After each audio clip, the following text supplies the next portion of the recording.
Recorded Talk of the Town on Super Talk 1270. Super Talk 1270, you're tuned to Talk of the Town. I'm Steve Bach, along with Kevin Oberlander, Dakota Pharmacy, Dakota Natural Health Center, downtown Bismarck's Corner Drug Store. And, recently we talked about oral health. Well, we've got a little extension of that we're going to review this morning because exciting news. You now in the store have,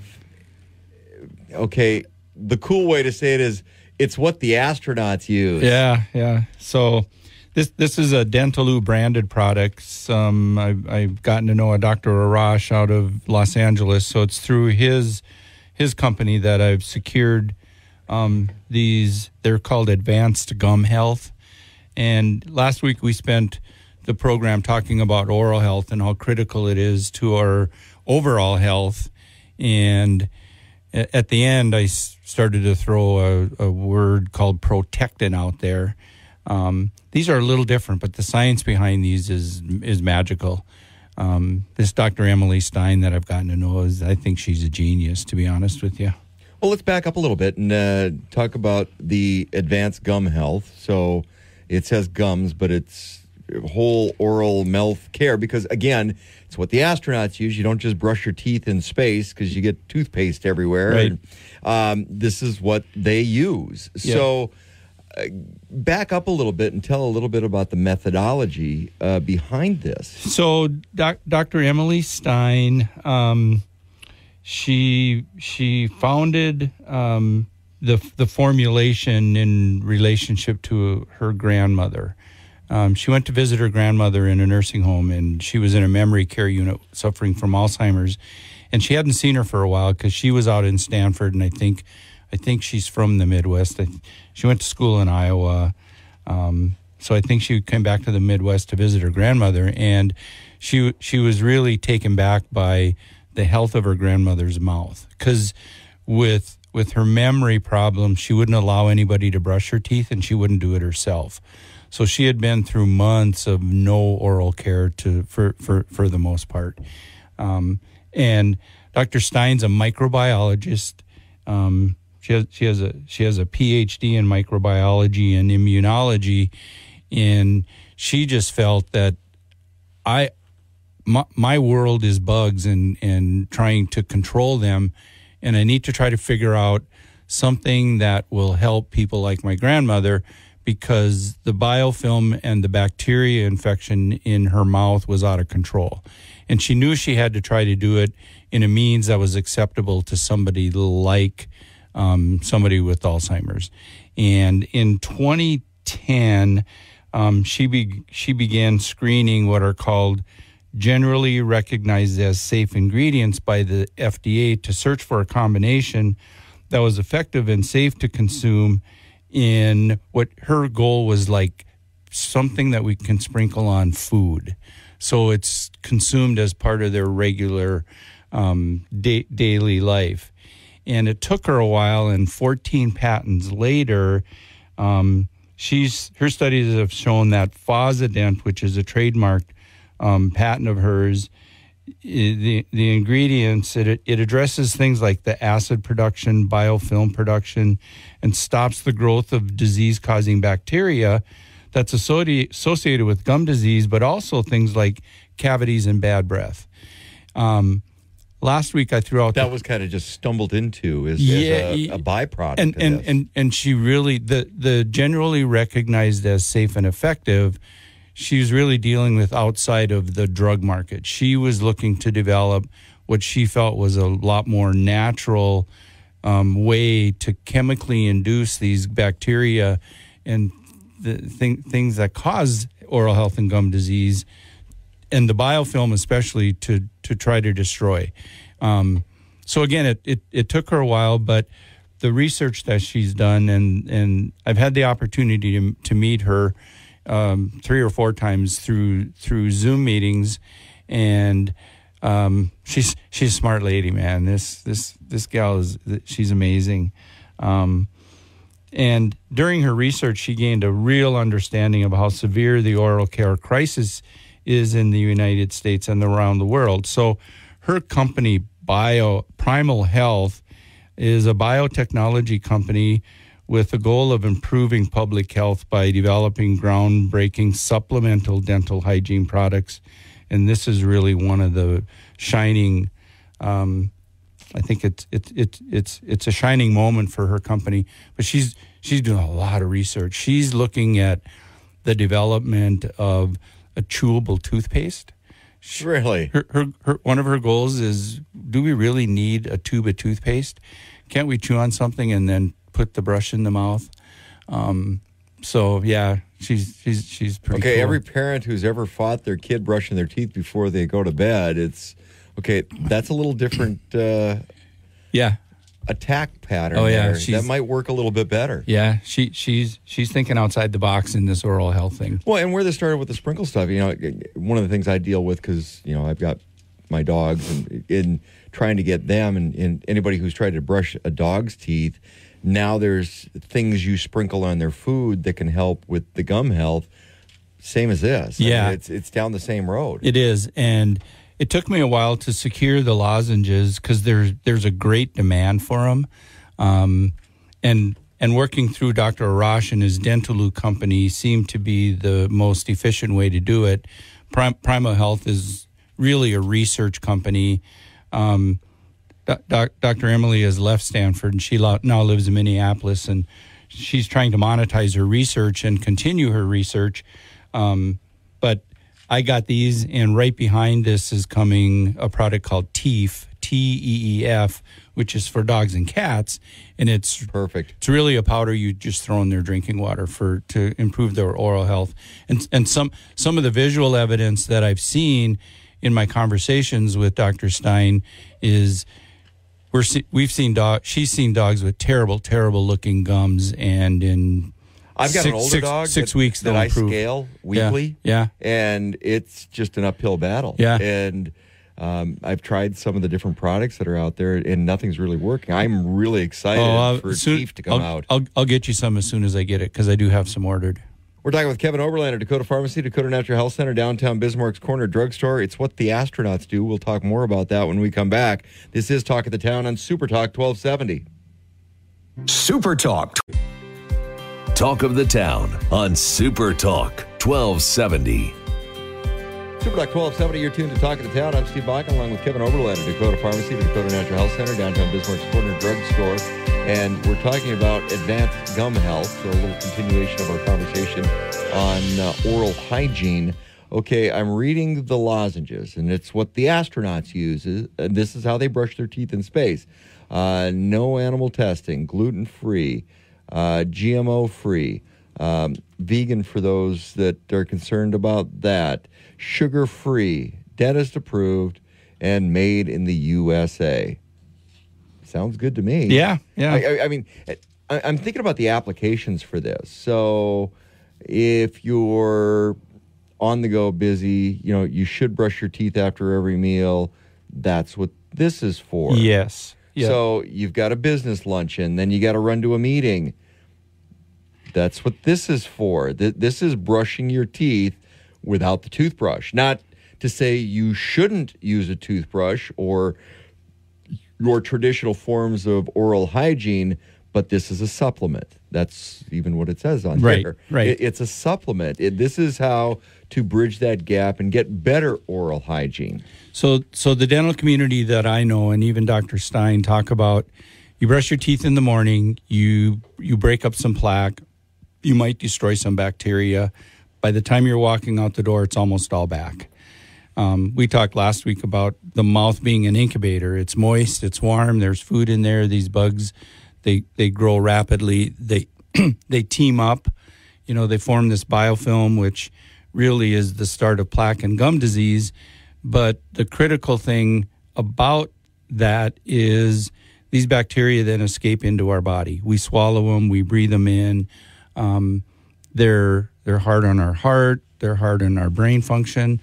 So her research on this, and the original patent that she had, the product is trademarked. It's called Fosident. And again, last week I threw out the term Protectin. Now, Protectin is a little bit of an advanced formulation, And in a conversation with Dr. Stein this week, she explained to me some of the deeper science in her research. And this is a pretty simple formula. Fosodent it's a calcium carbonate, sodium bicarbonate, vitamin B6, and cyclodextrin.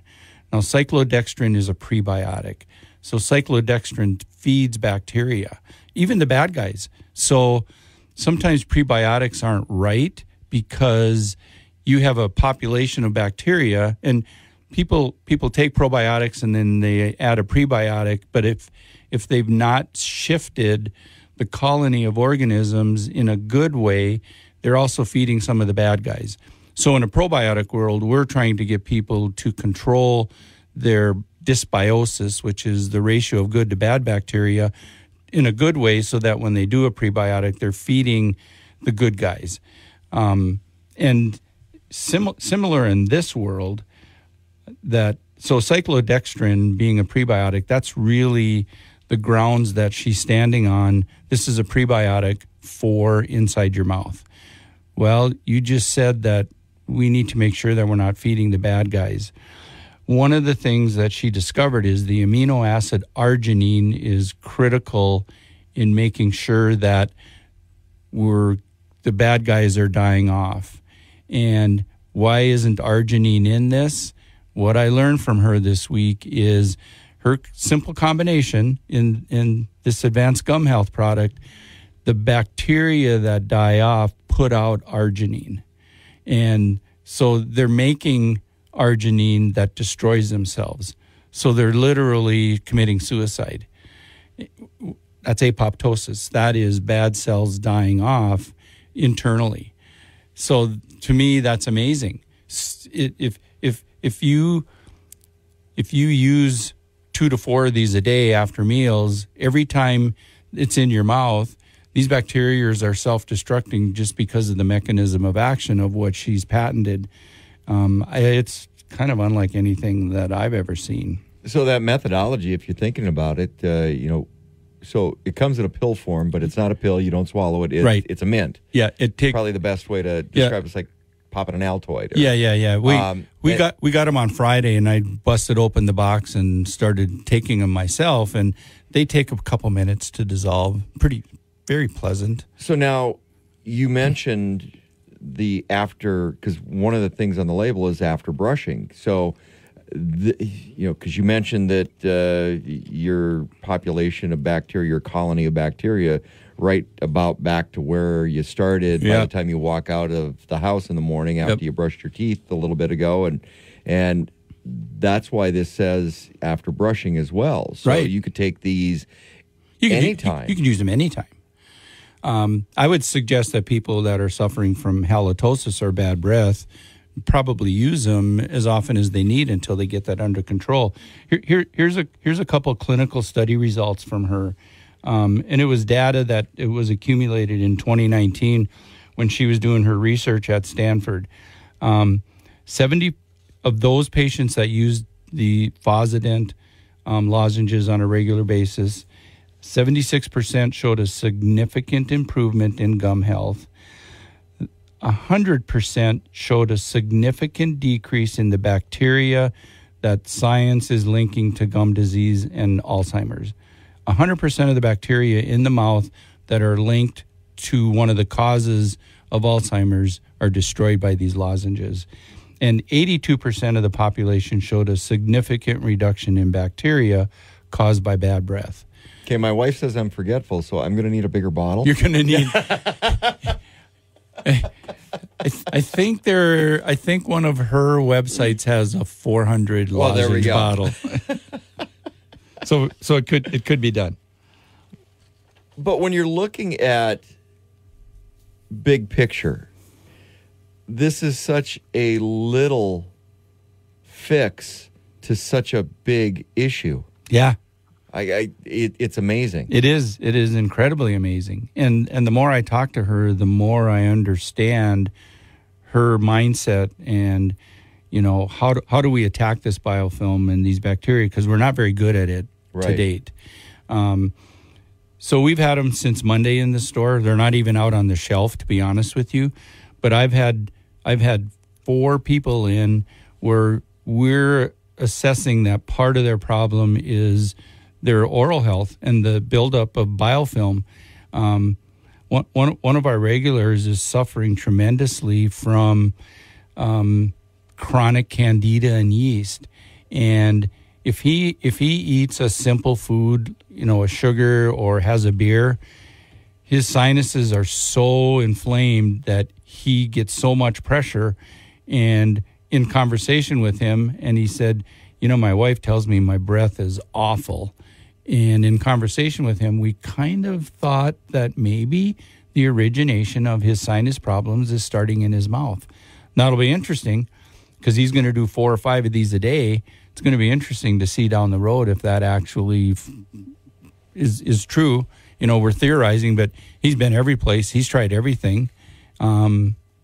So I think for our overall health, it's one of the things that there are some things I think everybody should do. Probiotics, fish oils, get your vitamin D checked.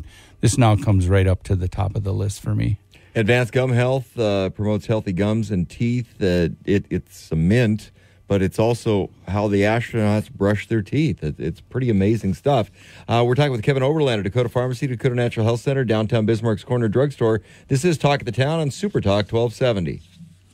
Don't miss a Hannity Show. I know that there is a segment of society that would love a perpetual shutdown, and I guess we could live in a bubble, but who's going to build the bubble if everybody shuts down? Weekday afternoons starting at 2 on Super Talk 1270. Welcome back to Talk of the Town on Super Talk 1270. Super Talk 1270, you're tuned to Talk to Town. I'm Steve Bike, along with Kevin Oberlander, Dakota Pharmacy, Dakota Natural Health Center, downtown Bismarck's Corner Drugstore. And we're talking about the oral health, and we're going to transition a little bit. But I do want to remind me, because we need to talk about at the end, your YouTube channel. I went through and went back on some of the episodes. Fascinating stuff. Yeah. Now, there's going to be a YouTube with video with the oral health. Yep. Are you going to get an astronaut to cameo there? Maybe NASA. Live from the International Space Station? Maybe NASA will let me talk to him. One of the other things, and we've talked about this a little bit because it's in the news, it's out there in the public, not always used correctly, but semaglutides. Yeah. And kind of a be-all, end-all for the latest. And I'm going to say this carefully because it's not what it was invented for, but dieting has been a fad or a craze. It's the next best thing forever. Yeah. Is this that? And I have a little fear about that because you and I have talked about, okay, well, people just go, hey, take a shot and I can drop 20 pounds. I can drop 50 pounds. This is a diabetes medication originally that has some side effects, some good, and we've talked about some that are bad. So you have to be careful with it. Yeah. Now, is it a way to maybe get a jump start or in addition to, but you got to make the lifestyle changes, and we've talked about that a lot, or if you're using this as weight loss, it's just going to come back. And it's probably going to come back worse, and you're going to have some other bone loss, muscle loss on top of that, which could put you in a worse position than when you started. So we have to be very careful about how we discuss or how, as part of a triad of health, how people utilize the different tools that are out there. Yeah. So a couple of weeks ago, we had one of our pharmacists, Jeff Gorder, in, who he's an athlete. He's fit. He has a very strict regimen of. He's one of those single-digit body fat guys. I hate them. Yeah. And so, but he's very knowledgeable about things like this. I'd encourage you to go back to one of the Talk of the Town episodes where we did a real deep dive on these GLP-1 peptides for weight loss. And you pulled all these up off the podcast. Off the podcast, or you can go to our website. There's a Talk of the Town tab on there. Your website and the website, your website is great because you've got those and, like I mentioned, that YouTube channel. So you can there's a lot of information out there. Yeah, we call our YouTube channel Serenity University. So in association with our supplemental line of Dakota Serenity Nutrition, Serenity University is our education piece. And that's really what we're trying to achieve with YouTube is education. Much like the things we talked about with the Fossident lozenges, there'll be a lengthy video done on just that, so people can go there to refresh what we talked about. Same with the GLP-1s. We did a video with nurse practitioner Mick Peterson, who rents space in our building. Him and I just had a conversation about this, what he's seeing, some of the pitfalls, and some of the things that he's trying to get his patients to engage in to make sure that these things are safe.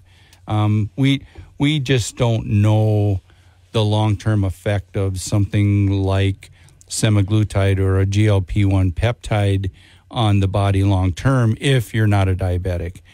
So they're used in diabetics because it does decrease their risk of things like heart disease and kidney problems.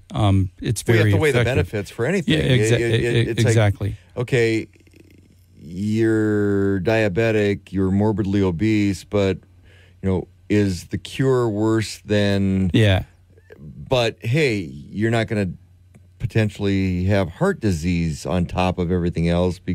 So you have to weigh out, and that's where talking to your medical provider is very important. It and is. why you're part of that triad of care. It's like, okay, what are my concerns? Yep. And hey, I got a history of heart disease in my family. So on top of this, it's more beneficial for me to drop 30 pounds than it is to worry about something else. Yeah. So I mean, there's a balancing act. There's a juggling. There is, and I think if these medications are used properly in the right person for the right reason, they can be extremely beneficial to somebody's overall health. And the problem that we're seeing is when these drugs slow down your GI emptying, so you have a feel of fullness long term, so you don't eat as much. But like Jeff and I talked about, if you're using empty calories and you get full quicker and you're not getting high quality foods, you're not doing yourself any favors. So we've really started to roll out a program with a different delivery system that we did talk about. We're providing practitioners with a customized form with dosages, and this is actually a sublingual compound that we're doing, and that means it's put into the mouth, it's held for 90 seconds to a couple minutes, it's absorbed through the tissues in the mouth, which is pretty difficult to do because the peptide molecules are large. We call them chubby molecules. But the company that developed the base that we're using has proven they can diffuse the peptide through the tissues in the mouth, really more efficiently than if it's swallowed. Because there's some tablet forms of these drugs, and they're very, very, the bioavailability, which means from your GI tract into your blood system, is really, really small. Well, and you and I have talked about less is more sometimes. Yes. So the ability to have because right now, for most people, it's you get a shot once a week or whatever Right. that regimen looks like. But quite often, if you're getting a shot and if it's into fatty tissue anyway, you're going to wind up having to get a bigger dose to get results. So you and I have talked about less is more a lot. Yeah. And a better delivery system, oral delivery system, can potentially allow smaller dosing for better results. That's our hope, because we really don't know. This is really all new. There's a group of us compounding pharmacists. We're getting together once a week, every other week, just to trade case studies, get some ideas on dosing. One of the problems, I think, without good guidance, and go to the website and just Google semaglutide. You're going to see places to get this stuff all over the world. and it's delivered to your home. And without good guidance, we're seeing that even the prescribers are pushing the dosages to the maximum that really jumpstarts your ability to lose weight, because that's their goal. As an internet provider, they want you to lose weight. So they're going to push the limits to make sure that you do, because you're going to be satisfied until you get sick. And one of the main side effects of these medications, and even for diabetics, is nausea. One of the pharmacists that's on our team that are meeting, they're compounding an injectable semaglutide, and they're trying to transition people into these sublingual dosage forms, because Chris says every single patient that injects these drugs get nauseous. And that's the slowing down of your gastric emptying time. Well, and a lot of that, in my mind, comes back to the dosing and such large dosing. It's you dose to you get those side effects and the nausea, and then back it off a little bit. That's kind of what the protocol is right now. We should be, but that's not always what's being done. It's not always what's being done. Yeah. We're talking with Kevin Oberlander, Dakota Pharmacy, Dakota Natural Health Center, downtown Bismarck's Corner Drugstore. This is Talk of the Town on Super Talk 1270. Super Talk. Talk of the Town on Super Talk 1270. Super Talk 1270, you're tuned to Talk of the Town. I'm Steve Bach, along with Kevin Oberlander, Dakota Pharmacy, Dakota Natural Health Center, downtown Bismarck's Corner Drugstore. We're talking about semaglutides and how the diabetes medication has turned into a weight loss quick fix, I guess. Yeah.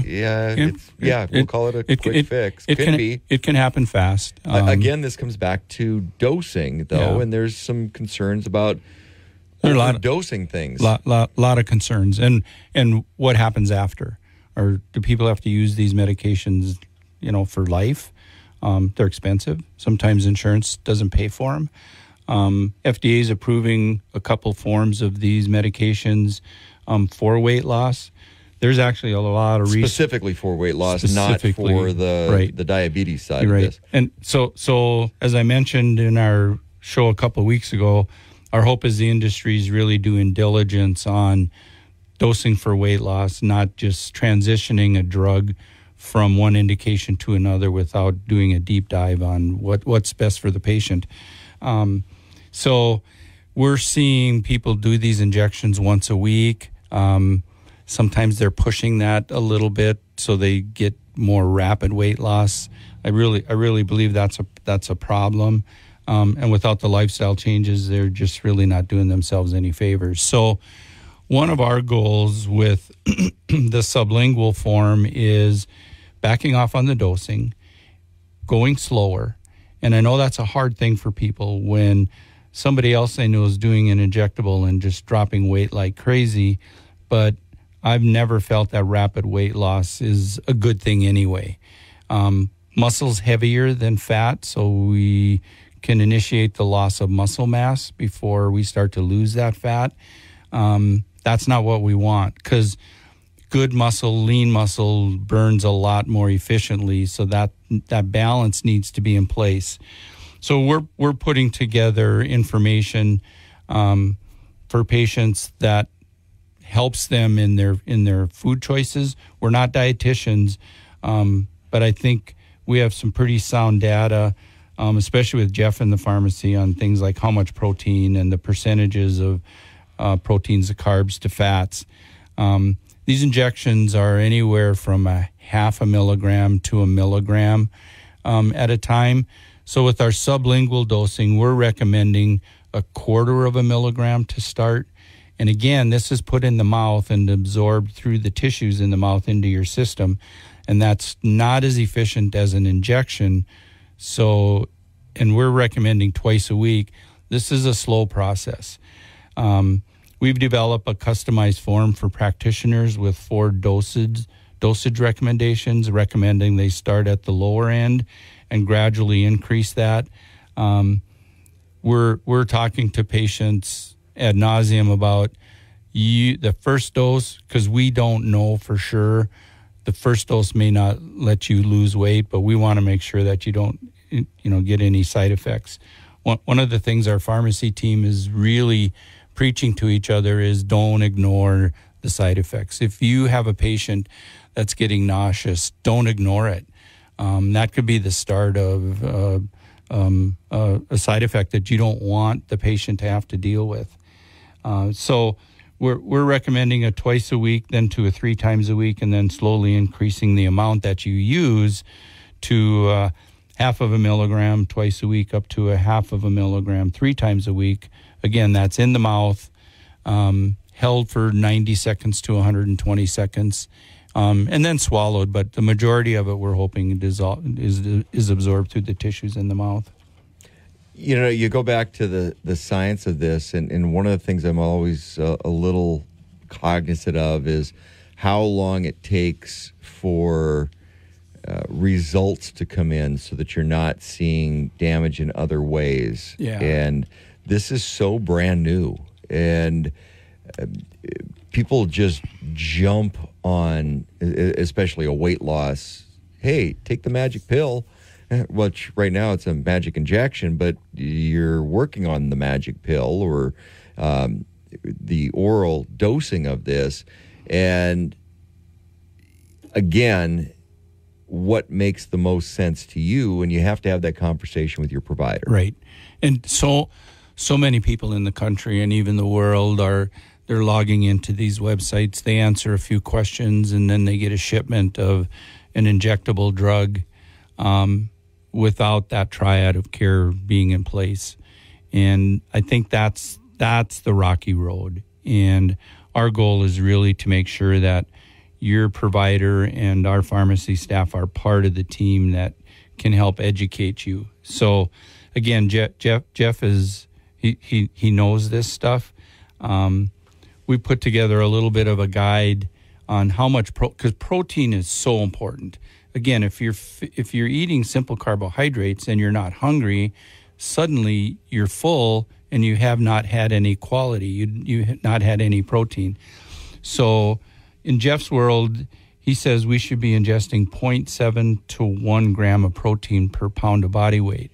And that's a lot of protein. And all proteins are not the same. That's right. That's the other part of this, and I think people forget. All proteins are, just because you buy a tub of protein off the shelf, doesn't mean it's good protein. Right. Because the fillers that are in there, too much sugars, the type of protein, it all plays into, are you getting the proper protein and the proper supplement for what you're putting your body through? And I had a friend of mine, and she never referred to food as food. It was fuel. Yeah. And how you fuel your body and your systems in your very body. True. And it's very true. Yeah, yeah. And, you know, some of the nutrients associated with that. B vitamins turn your food into fuel.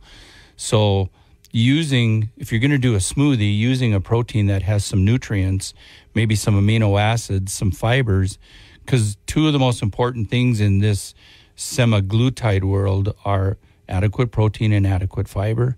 And third is hydration. Because if we're going to slow down the gastric emptying time, we have to make sure that we don't stop the gastric emptying time. So we need adequate fibers. Your fiber servings need to be often and small, so we don't cause a blockage. But those are all things that we're really gearing up to help patients make those decisions. Again, a lot of this information on your YouTube channel, Yep. Serenity University. Yep. A lot of things are on there. If you want to find out about the lozenges, you want to find out about Methylene blue. Methylene blue. Yep. So many different things we've talked about, and so many things you've been working with as a compounding pharmacist. There's a lot of information out there.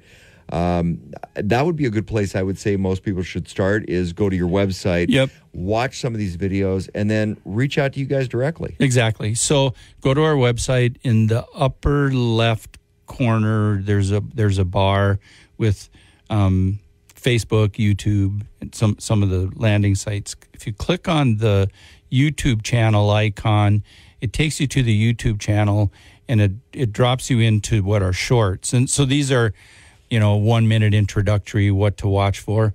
Just move one to the right and click on videos, and that gives you the 8 or 9 minute videos that we've posted that are really deep dive on the education on a lot of the things we're doing. So if you have a few minutes, that's where I would go. And we can see the view times when we do analytics. People are watching some of these for the length of the video, which is kind of unusual in our world nowadays. So we're pretty pleased. Just a piece of it, though, because after you watch those videos, after you do your homework, your research, reach out to Dakota Pharmacy and Dakota Natural Health Center. Yep, exactly. We're at 705 East Main in downtown Bismarck. Kevin Oberlander, Dakota Pharmacy, Dakota Natural Health Center, downtown Bismarck's Corner Drugstore. This is Talk of the Town on Super Talk 1270. Talk of the Town, weekday mornings starting at 9 on Super Talk 1270 and the free Super Talk 1270 mobile app.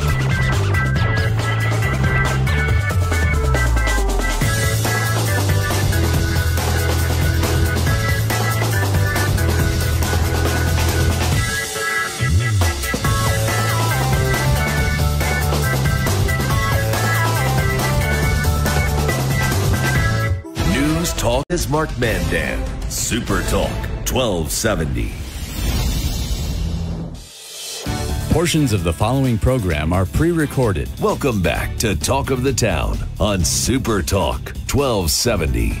Super Talk 1270, you're tuned to Talk of the Town. I'm Steve Bakken, and Ann Ersley joining us. She is a physician assistant, OBGYN with Essentia Health. And Ann, thanks for coming in this morning. Yeah, thanks for having me. Make sure that we let people know that you're local and not kind of by choice. Tell us a little bit about yourself. So you work for Essentia Health, but you're from Turtle Lake. From Turtle Lake. And I've done a lot of pheasant hunting up there in the day. Mm-hmm. Lots of pheasants up there. I'm from Turtle Lake. I went to college at Dickinson State and then went to PA school down in Virginia. And now, you and I were talking a little bit. Part of the reason you went in Virginia is because you didn't have any plans on staying in North Dakota. No plans of coming back.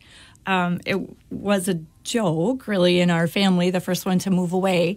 And here I am, married a cowboy. I made it out. Yeah, but I'm back. You can't keep us out, I guess.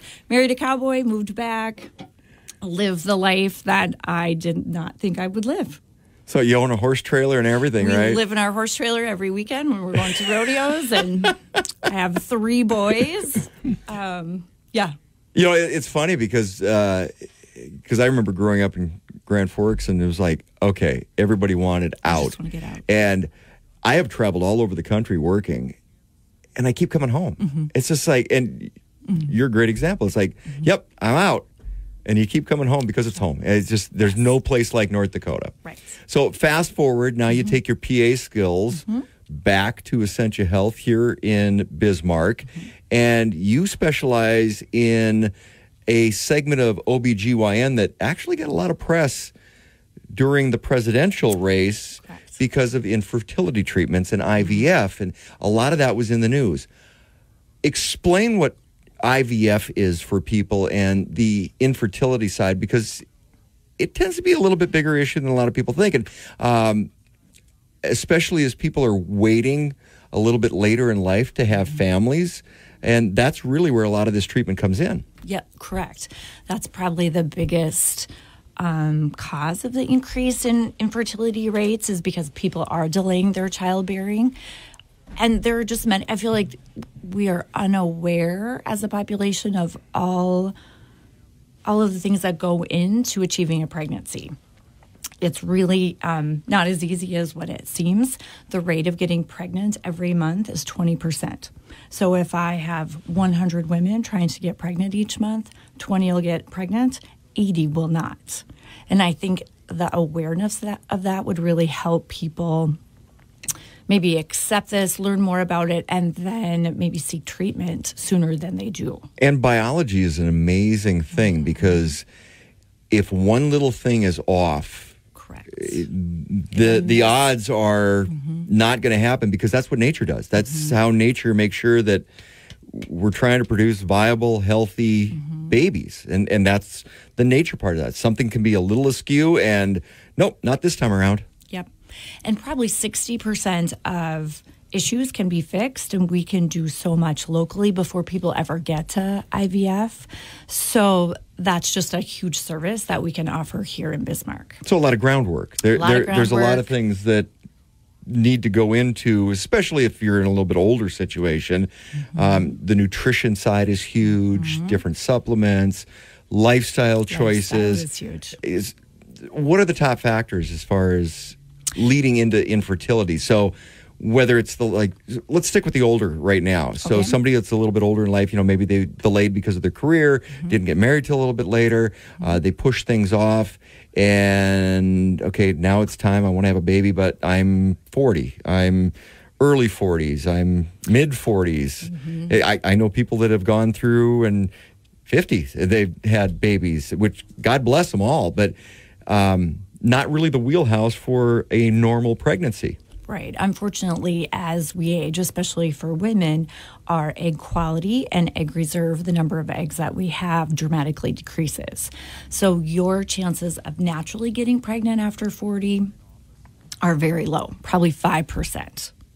And that's where you typically need a little assistance. That is.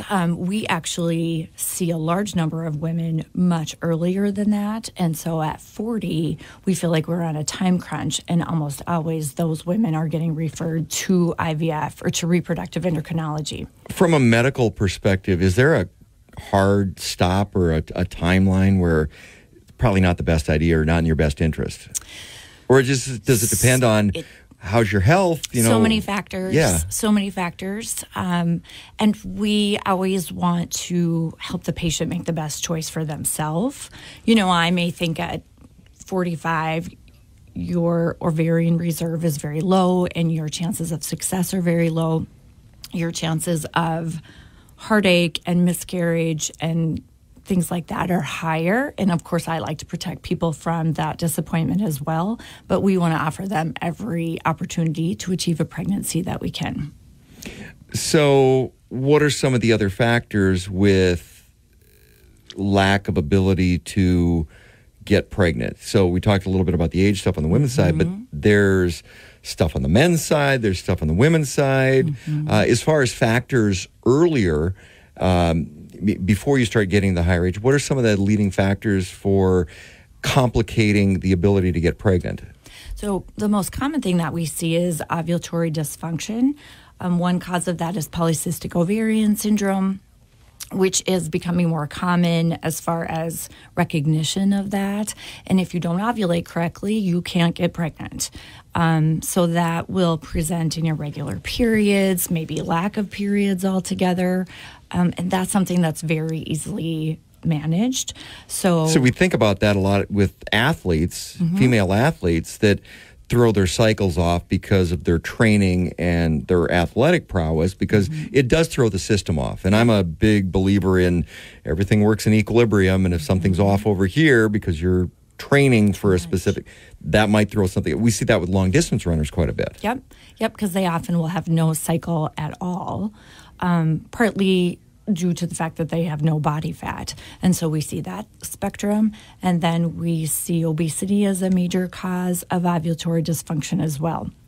So I think that's the most important thing to recognize is everything in moderation, lifestyle modifications, diet, smoking, vaping, excess caffeine, excess alcohol. That affects both egg and sperm quality. So when we come back from the break, I want to talk a little bit about the guy's side, because we've just kind of covered lightly on an overview on the female side of trying to get pregnant. But there's a lot of male issues that come into play as well. We're talking with Ann Ersley. She's a PA, physician assistant, OBGYN, specializing in infertility at Essentia Health. This is Talk of the Town on Super Talk 1270. Super Talk. Talk of the Town on Super Talk 1270. Super Talk 1270, you're tuned to Talk of the Town. I'm Steve Baca, along with Ann Ersley. She is a physician assistant, a PA, specializing in OBGYN and infertility at Essentia Health. And we talked about the women's side, at least lightly. We'll get more into that. But what are some of the typical issues on the male side with trying to get pregnant? So male infertility is responsible for probably 30 to 40% of issues with couples. And I would say lifestyle is the biggest contributor. So caffeine and alcohol and vaping or nicotine smoking decreases sperm count and sperm motility. And just in my 20 years of practice, have seen a significant increase in male infertility. And I think that's why. Because we don't typically think about male infertility. We think about female infertility. But what was that number? 30 to 40%. 40%. That is such a huge number and something we don't think about. Right. And so with our initial workups, of course, we do labs and evaluation of the female, but we absolutely always do a semen analysis because that's such a large contributing factor. So what are some of the causes beside those? So lifestyle certainly has a huge impact. You didn't mention on, riding a horse too much. No. Okay. There's no studies that back that up. For all of our horse friends out there, the I'm cowboys. going to wonder. Just making sure there. There may be a little trauma there. Okay. Trauma is another Yes. example, though, because, and so I went through cancer treatments, and one of the things that, hey, do you plan on having children? And my wife and I were like, well, yeah, we'd like to. So I had to go, before I started radiation, Right. go store some sperm. Because chemotherapy, trauma, hernia surgery, Radiation, depending on where it's at. other anatomical abnormalities all can affect sperm production. So that is just a huge number to me, 30 to 40% on the male side. And you just don't think about that. Right. So everywhere you read, there'll be this calculation. So 30% of infertility is female only, 30% male only, 30% a combo, and then 10 unexplained. So it is. So if you're taking 100%, and then now you take 30% and 30%, it's hard to get pregnant. It is. It's amazing that people get pregnant on their own, especially unintended. Yeah. That is, okay, I'm learning a lot here. So when you're talking about the infertility side, because you mentioned both, when somebody's planning on starting a family, how important it is that they go see a infertility specialist or a fertility specialist to make sure that, okay, everything's normal, because you could try for a long time and not be able to start a family. And we talk a lot these days about the mental health aspect, and that can grate on a relationship huge. Yeah, I feel like it's probably one of the leading causes of divorce because it's such an emotional thing. That and finances, all right. Yes, and men and women process things different. And it's a really difficult thing. We have a few counselors that specialize in infertility, and we refer our patients to them because it is just such an emotionally draining thing. So we say that if you have been trying for over a year and you're not pregnant, then you need to come in. There may be some very easy things that we can correct without even needing to go on with medications or inseminations or things like that. But over a year with unprotected intercourse and no pregnancy, they should come in. They should not continue to wait and try on their own. Now, if you're 35 or older, 6 months, and then they should come in because our time clock is ticking and we want to get that evaluation done sooner. A little bit of a misconception is, so we think about the clock with females. Is there a clock with males? There is. So for infertility because rates, now we're talking motility and deformation, and there's a lot of other factors that go into that. Yeah. And so they say at 50, we're going to see a decrease in that sperm quality. But studies show over 40, there may be some genetic things that are showing up more. Your risk of fathering a baby with autism increases. And then as we age, we have more medical problems or gain weight. Maybe we're picking up even more bad habits. And that obviously affects sperm quality as well. We're talking infertility with Ann Ersley, PA at Essentia Health. And the goal is to have a healthy pregnancy and a healthy baby, because a lot of these other factors, you mentioned the autism, there's a myriad of other health issues that can pop up if you're not managing that from the beginning to make sure it's a healthy pregnancy to start with. One of my questions is, over time, what have we seen? I mean, because I look at a lot of different environmental factors and lifestyles have changed from back in the 50s to the 60s to the 70s, 80s, 90s to today.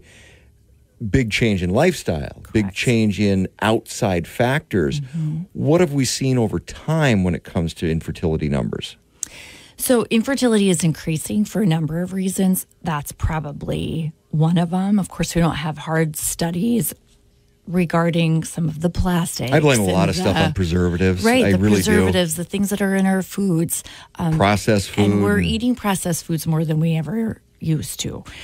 So we just really try to encourage, let's have a wholesome, healthy lifestyle. That's good for your body in every single way, not just in regards to fertility. So what should you tell a young couple in their 20s versus the message for a couple in their 30s versus the message for a couple in their 40s?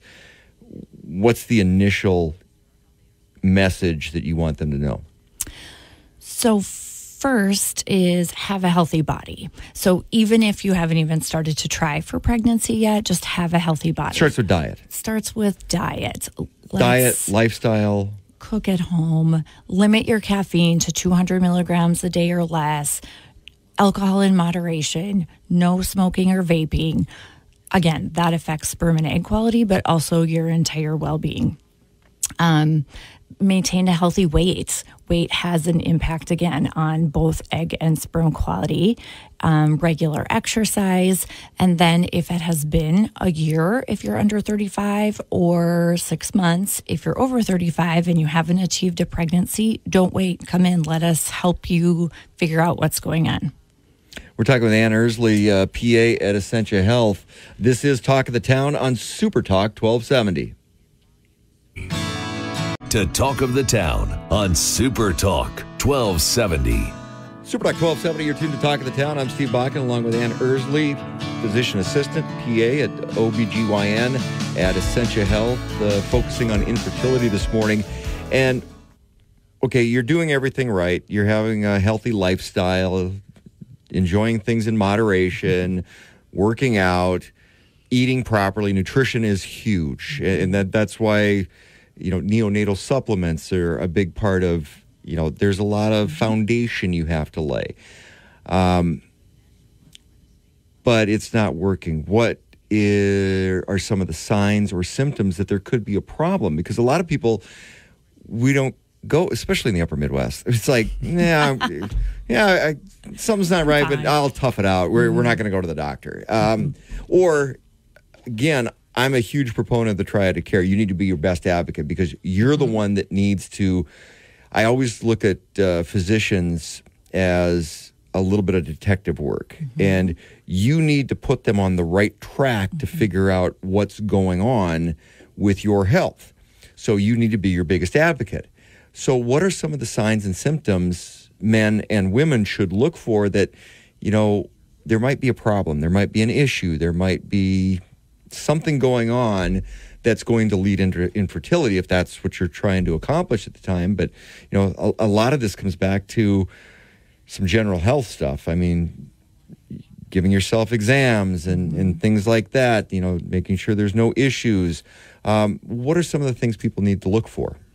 So for women, it's actually easier to have outward signs. So if you're having irregular periods or no periods at all, or you're doing ovulation predictor kits and you don't get a positive, you need to come in. You don't have to wait the whole year. You need to come in so we can see what's going on and how we can fix that. In a lot of cases, it's something minor. And something might be just a little bit off because we talked about if everything's not lined up perfectly, you're probably not going to get pregnant. And that's just nature. And some things are very easily fixed. I think there is a fear of they're going to come in and there's this extensive evaluation and a lot of intervention, and it is not necessarily that. For men, it is harder. There's really not any outward signs that your sperm count is low. So for men, we just do that evaluation with the female evaluation right away. But if there are problems with sexual dysfunction or abnormalities of the testicles, those need to be evaluated right away. Typically, what are the biggest issues if something is a little bit off with men and women? So with women, it is most commonly polycystic ovarian syndrome, which is ovulation dysfunction. Because that's a new term that I'm in the last few years. Okay, so the question is there a greater prevalence of that, or is it just finally now being discovered and reported better? Yeah, good question. It probably is that we're just more aware now than we were at the beginning of my career, which I was in just family practice. People didn't talk about that. So we are recognizing it, we are diagnosing it and treating it much more frequently than we did in the past. Obesity, unfortunately, has an impact on dysfunction as well, and we are seeing a rise in our obesity rates, which is increasing infertility. And on the male side, and I'll use me for an example, it's like, so with my cancer, I self-examined, it was testicular cancer. Self-examined, it's like something was a little off, and went into my doctor, but I was able to go, okay, this is what I've got going on, and this is the road we need to go down, because things start with your primary care physician. And we were able to track down the okay, that's the issue, solved, fixed, we're good. But again, people need to be able to point their physician in the right direction, because you were in family practice, and how many times did you start down one road because that was the information that was presented to you, and it was something else? Now we're leading into an infertility issue. Yeah, and that happens a lot. Happens a lot, which is part of the reason we do that comprehensive evaluation when the female comes in, because men are much less willing to just go in on their own. And we have fantastic urologists here in Bismarck, and so they have been excellent at helping evaluate our men and getting them on the right track if there's any intervention that can be done to improve their sperm quality. So somebody's having an issue, and it starts with their primary care physician, and both men and female side. Something's a little off. You go in. How do you put your doctor on the right track to make sure that, okay, if we're trying to get pregnant, if there's an infertility issue, we're going to lead to that quicker than spending time on a rabbit hole that we shouldn't be on? Sure.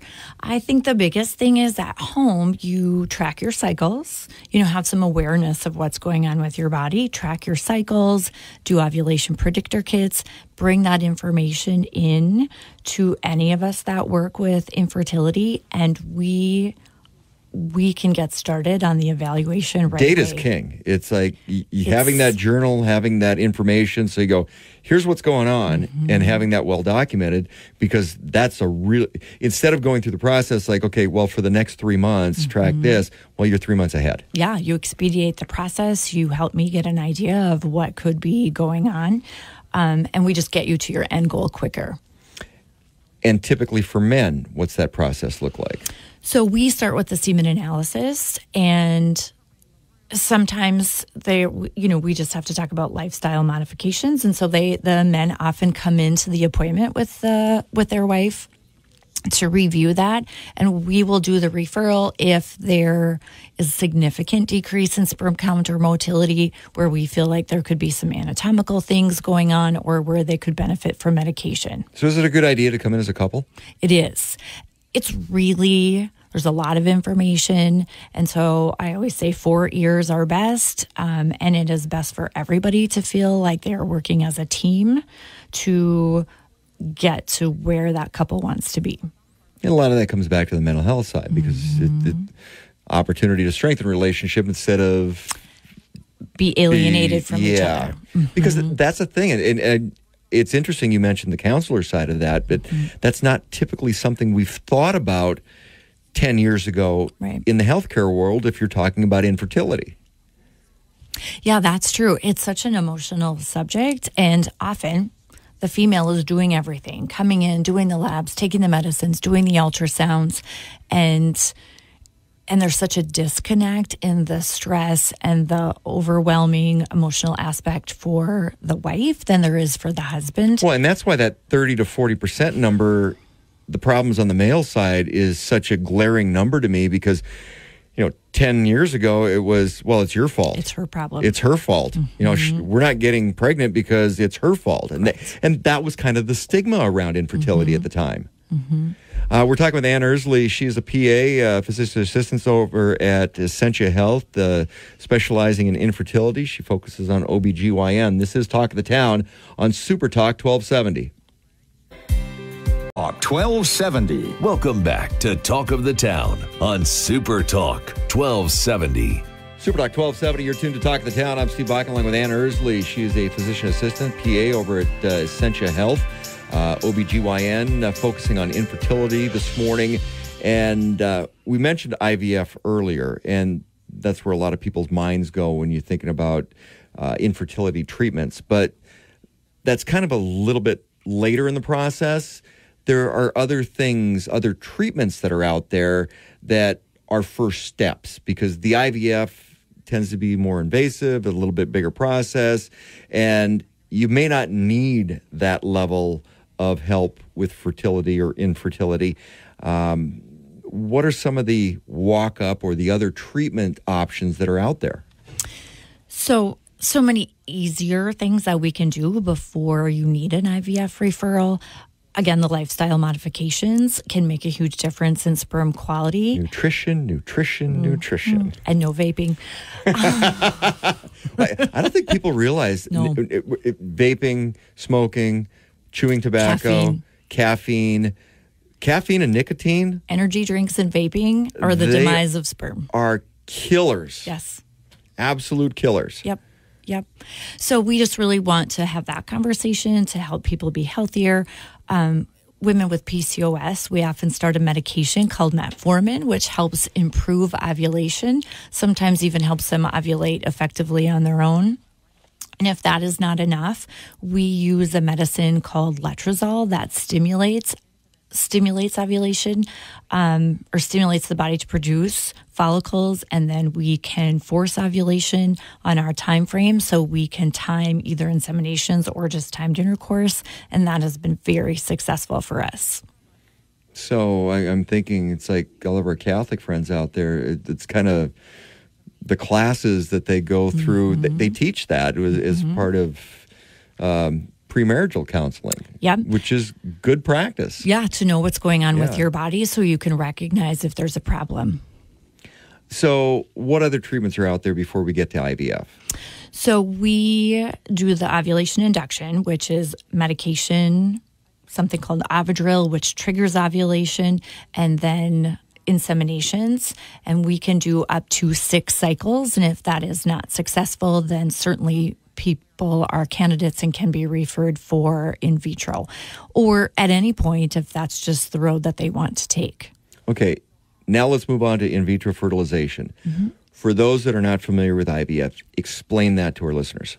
So that's a process where the specialist will stimulate your body to produce many eggs. They retrieve them surgically, fertilize them with your partner's sperm, and then transfer into the uterus. And more of an invasive procedure, so that's why you want to walk up to that. Now, for somebody who one partner, it's just not going to work. What are some of the other options out there? Because there's sperm donors, there's egg donors, there's a lot of other ways to get pregnant, but you got to walk through that process as a couple. Absolutely. And to, just come in so you are aware of the options. We do a fair amount of donor IUIs. Some partners have had vasectomies, and we have same-sex couples who just need that sperm to help complete their family. And so we work with sperm banks from all over the country, so we can give them those options. Vasectomies. Are they reversible? Are they not? Some are, some aren't. It kind of depends, right? Because I've known people that have had it reversed because they've gotten married later and then wanted to start a family when they didn't plan on having a family, and because that was a couple's decision. What's the last word on vasectomy? There are different facilities in the U.S. that you can go for a reversal. Will it be successful? Don't know. We don't know until afterwards. Some do, some don't. Correct. And so a big decision for somebody, though. So what would be the advice if somebody's considering a vasectomy? Is that a time to go, okay, maybe I should store some sperm, have some sperm frozen? I know women are maybe on a career path. Women are having their eggs frozen now. Those are all things you need to think of earlier in life. Yeah, it's sort of a conversation that is new because people didn't think like this before. But you really can say, I want to have my career and not have a baby till I'm 40. And it is best really in your 20s to get set up with... That would be the time to be harvested and with a facility to store both your eggs or sperm, whichever. So is that something you guys... We can help facilitate that. Through that process? Yep. We can be the people that give you all the information and get you to the right place. So, and we talk about couples a lot, but that's a single That's an individual decision. Yeah. So if you're thinking about that, and both from a health perspective, on the male side or the female side, it's better in your 20s. 20s, yes. Your eggs and sperm are at their peak in your 20s. And they can store those in a facility frozen forever. So a lot of information out there. If somebody wants more information, wants to reach out to your department or you specifically and get more information, how do they do that? Well, either online or you can give us a call at Essentia Mid-Dakota Center for Women. We have multiple physicians and myself at our clinic that can get you started on the evaluation and process. Okay, the one thing we haven't touched on is the Center for Women with Essentia. You guys are part of that with the infertility side of stuff. That is such a huge asset for our community because the focus is on women's health and all aspects of women's health. Yes, it's a wonderful facility. It's kind of a one-stop shop. You can come in for your general medical care, your infertility questions, your menopausal care. We have lab and ultrasound and mammogram all on site. So we just can make it one place for a woman to have her complete care. A lot going on over at Essentia Health. Once again, what's the website or how do people get a hold of you or your department? So essentiahealth.org, or you can give us a call at the main number, 712-4000. And we, again, have multiple physicians and myself who can get you started on the process. Ann, thanks for coming in this morning. Thank you. Ann Ersley, she's a physician's assistant, PA, over at Essentia Health, working in OBGYN, specifically in infertility. If you have any questions, feel free to reach out. And, the thing people don't think about is planning for, hey, what happens when I'm in my 40s and I want to start a family then? That's a thing you need to think about when you're in your 20s. It really is. So, and of course, all those lifestyle changes, be healthy, make good decisions, because it does pay dividends later when you want to start a family. This is Talk of the Town on Super Talk 1270. Talk of the Town, weekday mornings starting at 9 on Super Talk 1270 and the free Super Talk 1270 mobile app.